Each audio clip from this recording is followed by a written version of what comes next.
Assalamualaikum warahmatullahi wabarakatuh. Baiklah, saya Serlia Salsabila Putri akan menjelaskan tentang sejarah dan pemikiran akuntansi syariah.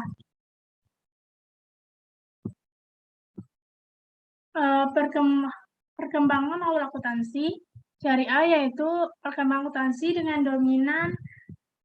domain aritmetik kualitinya saat ditopang oleh ilmu lain khususnya aritmetik, algebra, matematik, algoritma pada abad ke-19 Masehi. Ilmu ini lebih dahulu berkembang sebelum bahasa. Ilmu penting ini ternyata dikembangkan oleh filosofi Islam yang terkenal yaitu Abu Yusuf Yakub bin Ishaq Al-Kindi yang lahir pada tahun 801 Masehi. Juga Al-Karki dan Al-Khawarizmi yang merupakan asal kata dari algebra juga berasal dari kata Arab yaitu aljabar. Demikian juga pertemuan Al-Khawarizmi berupa sistem nomor, desimal, dan angka. Angka 0, 0, SIP, 0, 0. Yang kita pakai sekarang disebut angka Arab sudah dikenal sejak 830 Masehi.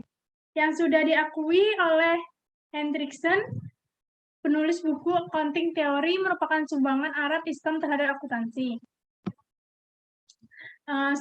Sejarah akuntansi selanjutnya yaitu dimulai sejak manusia mengenal uang dan menggunakan catatan pada abad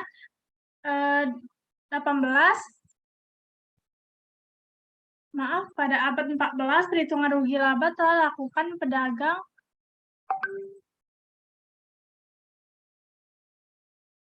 pedagang Genoa dengan cara menghitung harta yang pada akhir suatu pelayaran dan dibandingkan pada saat mereka berangkat.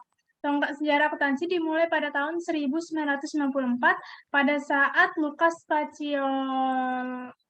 Lucas dari Burgos menerbitkan buku ilmu pasti yang berjudul Summa de Arithmetica Proportioni et Proportionalita. Dalam buku itu terdapat satu bab yaitu berjudul Tractatus de Computis et Scriptorio yang berisi cara-cara pembukuan menurut catatan berpasangan.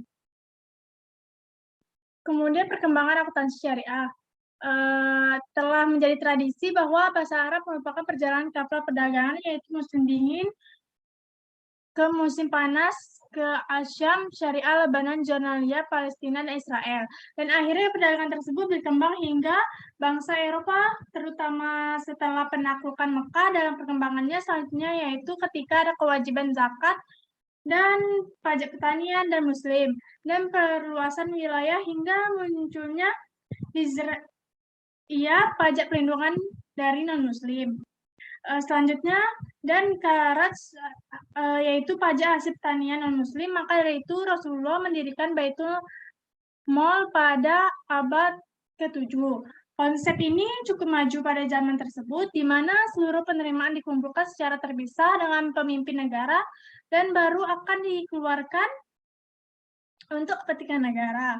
Walaupun dikatakan pengelolaan Baitul Mal masih sederhana, tetapi Rasulullah telah memilih petugas abadi, juga sekretaris dan pecatat administrasi pemerintahan. Kemudian ada zaman 4 khalifah, akuntansi berkembang dari suatu lokasi ke lokasi lainnya sebagai akibat dari hubungan antar masyarakat. Baitul Madinah sudah tidak terpusat lagi di Madinah dan mulai berkembang di daerah-daerah taklukan Islam. Dewan yang dibentuk oleh Khalifah Umar memiliki 14 departemen dan 17 kelompok, di mana pembagian departemen tersebut menunjukkan adanya pembagian tugas dalam sistem keuangan dan pelaporan keuangan yang baik pada masa itu. Istilah awal pembukuan dikenal dengan jaridah atau menjadi istilah jurnal dalam bahasa Inggris yang berarti berita. Di Venice istilah ini dikenal dengan sebutan jurnal. Pada zaman kekhalifahan sudah dikenal keuangan secara kedaulatan Islam, telah memiliki departemen-departemen atau disebut dengan diwan, ada diwan pengeluaran, diwan nafaat, militer, pengawasan, pemungutan hasil, dan sebagainya. Selanjutnya, sekilas prosedur dan istilah yang digunakan. Pencatatan dalam negara Islam telah memiliki prosedur yang wajib diakui, serta pihak yang bertanggung jawab untuk melakukan pengawasan atas aktivitas yang menemukan surplus dan defisit atas pencatatan yang tidak seimbang. Prosedur yang dilakukan yaitu transaksi harus dicatat setelah terjadi, transaksi harus dikelompokkan berdasarkan jenisnya, penerimaan akan dicatat di sisi sebelah kanan dan pengeluaran catat sebelah kiri, sumber-sumber penerimaan harus jelas dan harus dicatat. Dihubungkan dengan prosedur sebelumnya, terdapat beberapa istilah sebagai Al-Jaridah merupakan buku untuk mencatat transaksi dalam bahasa Arab seperti koran atau jurnal, daftar Al-Yaumah atau buku harian dalam bahasa Persia dikenal dengan Rusnamah, atau selanjutnya beberapa jenis laporan keuangan sebagai berikut. Yang pertama, Al-Khidmah, merupakan laporan yang dibuat setiap akhir bulan yang menunjukkan total penerimaan dan pengeluaran. Al-Khidmah Al-Jami'ah merupakan laporan yang disiapkan oleh Al-Khatib dan diberikan kepada atasannya. Kemudian bentuk perhitungan dan pelaporan zakat akan dikelompokkan pada laporan keuangan. Hubungan akuntansi modern dan akuntansi syariah. Hubungannya yaitu di mana zaman modern ini mengikuti dari zaman Islam, contohnya buku-buku yang terjemahkan bahasa Eropa dan mengikuti sistemnya dan saling berhubungan. Sekian itu saja yang bisa saya jelaskan. Lebih dan kurangnya saya minta maaf. Wassalamualaikum warahmatullahi wabarakatuh.